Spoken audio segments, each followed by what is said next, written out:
Just like the fly rod, a reel, the fly reel, has a number. This one is a number 4. My rod is number 5. That doesn't really match.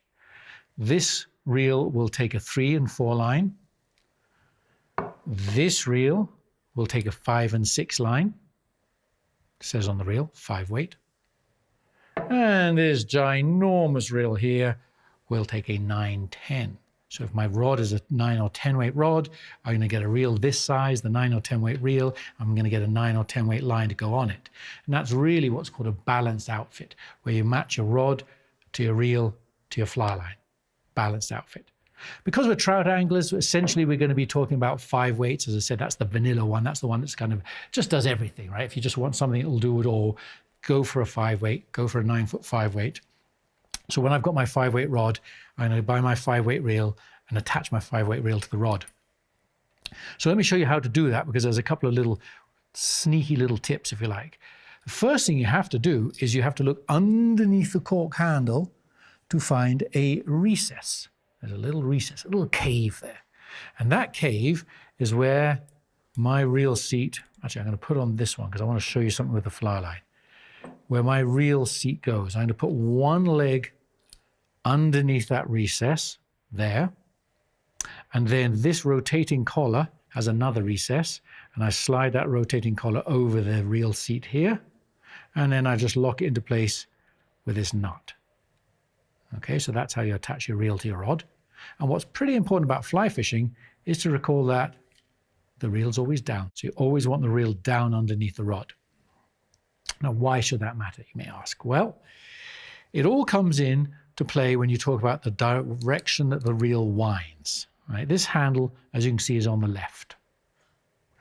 I could have put this reel on, let me take it off, by turning it around, doing exactly the same setup, but when I've tightened this nut, you'll see that the handle is now on my right. So you can put a reel on either side. And pretty well every fly reel you buy can be adjusted to be left-hand wind or right-hand wind. And what that means, I'm going to explain. Personally, I like a right-hand wind reel. I just wind right hand. I always have. So I wind with my right hand and hold the rod with my left. The majority of reels you buy these days are actually left-hand wind. That's how they come. And the theory is if you're a right-handed fisherman, then you can wind with your left hand. You don't have to change hands. I have to change hands to wind in. That's a personal choice. So what does the wind direction mean? Well, and how do you know? The thing about setting a line up and a reel up on a rod is that when you go and thread the line up a rod, it should always come out from the bottom of the reel facing forward, facing up the rod. That's an easy setup. You see, when the reel's on this way, that looks great. If I was to put this reel on the wrong way to the wind direction, you'll note that the reel comes off the line, line comes off the reel backwards when it's to the bottom. That's going the wrong way. The rod's the other direction. That's not very good. Or you could have it go, well, I'm just going to make it go forward by threading it through this gap. Well, if you do that, you see the line comes off the top of the reel. See how that differs? So that's coming off wrong. So that's telling me that I've put this reel on the wrong way. I want the line to come off the bottom of the reel, facing up the rod. So that's how you tell if you've got your line on the right way or the wrong way. As I said, when you buy your reel, set it up the way you want to wind. If you want to wind left-handed, it'll probably be that setup. If you want to wind it right-handed, you can change the drag system around to a right-hand wind, or you can just take it to your local fly shop and do it that way. But pretty well all reels can be switched from left-hand wind to right-hand wind. Now, the significance of the reel is that, let me just thread this through. You'll find a fly reel has, in this case, a little star-shaped kind of knob here which can twist around. This knob's called a drag system. I like a drag system in my reels. Trout reels, steelhead, salmon, bonefish, whatever it is, I like a drag system. And what that does, if I slacken this off, if I undo it as much as I can, what that means is it takes very little effort. You see how easy it is to pull the line off the reel? So I've loosened that drag. That's a free-reeling reel there. It comes off very, very easily. You might want that, you might not, but I'm telling you what the drag is. if I turn that drag all the way around to the opposite direction until it stops, you will find that this reel, you can hardly pull line off the reel. Right, so that's a drag system on a reel. Now, the reason you have a drag system on a reel is because you're fishing and you hook a big fish, and a big fish is strong, and maybe it's running down the river and you've hooked this large fish and it's running away and you're starting to run out of line. Well, gradually you tighten this drag up to a point where that fish is working harder and harder to pull line off. Obviously not so much that you break it, but it makes that fish work harder. It tires it out and enables you to get that fish in quicker. Whereas if it was completely free, the fish will run away with all your line, you'll lose your line, you'll lose your backing, and you'll lose the fish of your dreams. So the drag's a pretty important part of the whole complex and the whole system. And pretty well, most modern fly reels have a drag system these days.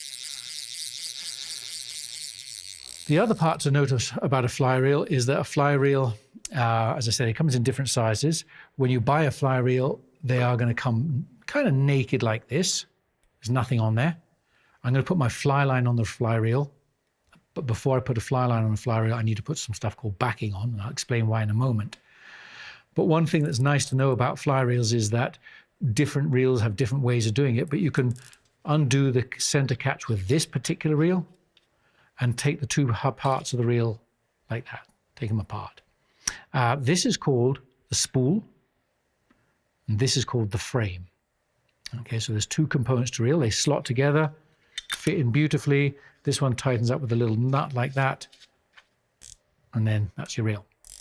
So really, that's fly reels, right? You've got to find the right or left-hand wind system. You're going to have to play around with the drag to kind of get familiar with what is the right drag for you for the fish you're catching, and just get familiar with the fact that you can take the spool out and drop it back in again with, in this case, this center nut. So really, they're pretty nice. They are very useful tools. Unlike spin fishing, the reel has nothing to do with fishing technique, right? With spin fishing, you're going to throw your line out and then wind a spinner in or your web bait in, and that winding is what makes the spoon or worm or whatever it is come towards you. In fly fishing, that's absolutely not the case. In fly fishing, the reel is really no more than storage. And so in fly fishing, when your reel's on the rod and you've threaded the rod up and you go fishing, you're going to strip the line off, and you're going to fish away with that length of line, and you'll pull the line in with your hand rather than wind in with your reel. And that pulling in means you've got to cast it back out again, and that's what fly fishing is. So don't use your reel to wind the line in at the end of the day. Sorry, when you're fishing, don't use the reel at all for that. Just but at the end of the day, sure, that's when you wind your line in, take the reel off your rod, and put the reel back in its little case to protect it. And that is reels.